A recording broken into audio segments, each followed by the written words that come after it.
Perkenalkan, nama saya Nur Anwar.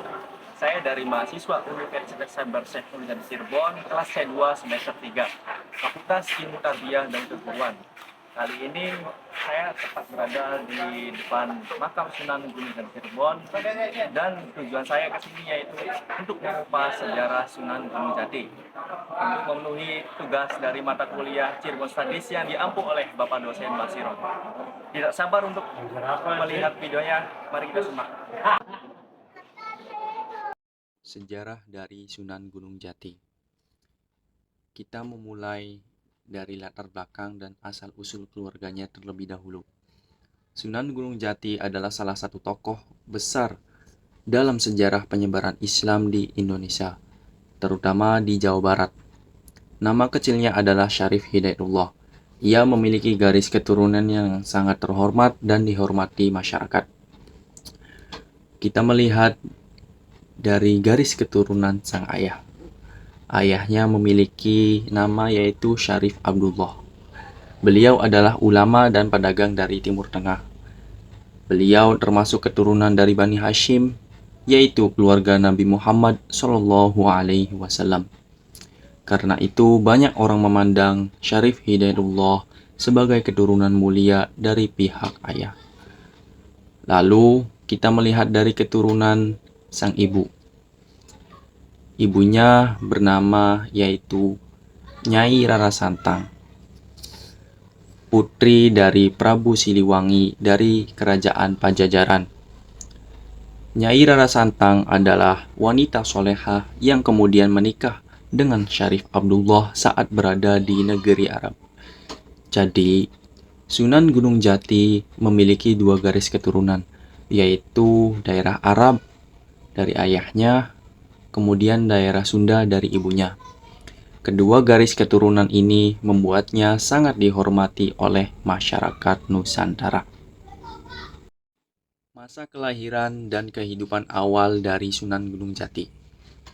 Sunan Gunung Jati diperkirakan lahir sekitar tahun 1448 Masehi di negeri Arab, kemungkinan besar di wilayah Mesir atau Hijaz. Beliau lahir ketika ibunya dibawa oleh suaminya dalam perjalanan ke Timur Tengah. Pendidikan awal yang ditempuh oleh Sunan Gunung Jati. Sejak kecil, ia hidup di lingkungan yang taat beragama. Pendidikan yang diterimanya meliputi yang pertama menghafal Al-Quran, kemudian yang kedua belajar hadis, lalu yang ketiga mempelajari fikih dan syariah, dan keempat belajar bahasa Arab, lalu yang terakhir mempelajari dakwah dan ilmu tasawuf. Selain belajar agama, beliau juga mempelajari ilmu pemerintahan, diplomasi, perdagangan, dan hubungan antar bangsa. Perjalanan kembalinya Sunan Gunung Jati ke Nusantara. Ketika menginjak dewasa, Syarif Hidayatullah pulang bersama ibunya ke Nusantara. Perjalanan ini singgah ke beberapa daerah yang penting dalam sejarah Islam. Tempat-tempat yang pernah disinggahinya, yaitu Aceh, pusat Islam pertama di Nusantara. Lalu ada Palembang, kemudian Banten, dan yang terakhir yaitu di Cirebon. Pengalaman berkeliling ini membuatnya memahami kondisi masyarakat di berbagai daerah dan bagaimana Islam berkembang. Kedatangan Sunan Gunung Jati di Cirebon. Setelah melakukan perjalanan panjang, akhirnya beliau menetap di Cirebon, wilayah yang saat itu sedang berkembang.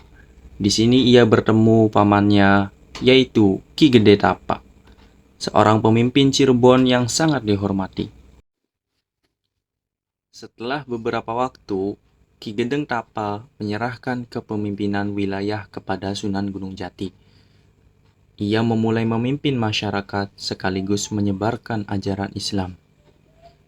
Ini adalah awal perjalanan besar penyebaran Islam di Jawa Barat. Strategi dakwah yang bijaksana. Sunan Gunung Jati dikenal sebagai wali yang sangat berhati lembut. Ia tidak menyebarkan Islam dengan kekerasan, tetapi melalui pendekatan budaya dan sosial. Di kawasan makam Sunan Gunung Jati Cirebon, suasana ini hampir selalu ramai oleh para peziarah yang datang dari berbagai daerah. Keramaian ini bukan hanya karena aktivitas ibadah saja, tetapi juga karena banyaknya masyarakat yang berdagang di sekitar area tersebut.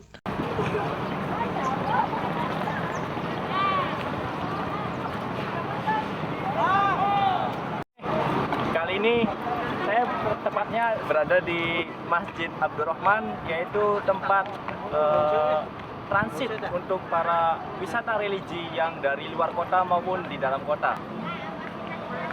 Kurang lebihnya mohon maaf. Wassalamualaikum warahmatullahi wabarakatuh.